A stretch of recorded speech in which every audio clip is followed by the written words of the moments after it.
Let's talk about the odds, but don't confuse odds with odd, because they have a completely different meaning. Odd, that's in the singular, can mean strange. You can also say an odd number as opposed to an even number. But odds, well, that's coming out.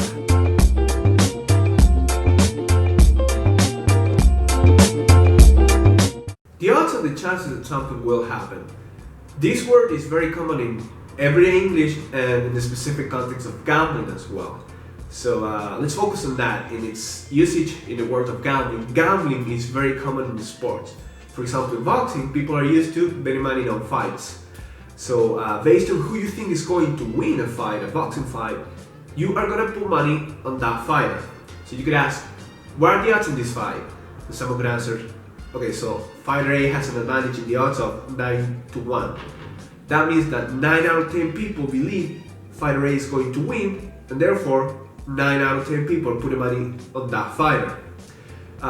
So you could say the odds are in favor of fighter A, or the odds are stacked against fighter B, or the odds are against fighter B.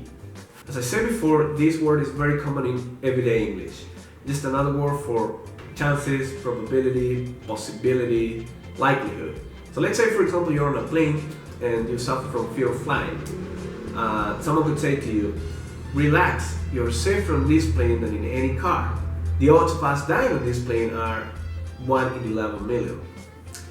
Let's now go through some collocations, because this word is very rich in this sense. It has a lot of different collocations. We say low odds or slim odds when there is low probability. For example, the odds of China not winning any gold medal at the Olympic Games are ridiculously slim, ridiculously low.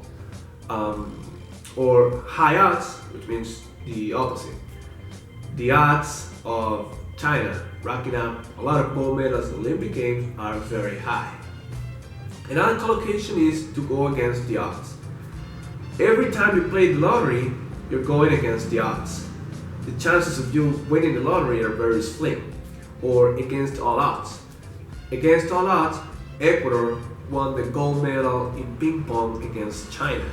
That means nobody expected it to win the gold medal against China, which is the best team in ping pong.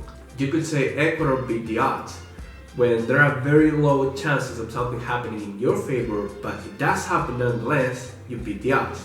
For example, he had a serious accident that compromised his life, but he beat the odds and came through. He survived. Also, the odds are in your favor. I used this before when talking about gambling. For example, you studied a lot, the teacher likes you, odds are in your favor, you're going to pass the exam. Or the odds are stacked against you. You only studied the day before, the teacher doesn't like you, the odds are stacked against you. You're not going to pass the exam.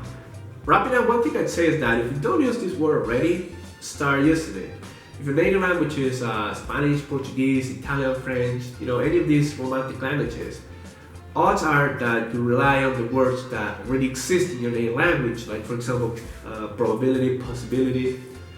But my piece of advice here is that start using these expressions with the word odds, because in this way you're going to be speaking a lot more closer to the ideal model of a native English speaker, and your English is going to sound a lot better. Okay, so that's it, my friends. We are done, and so until the next video, bye.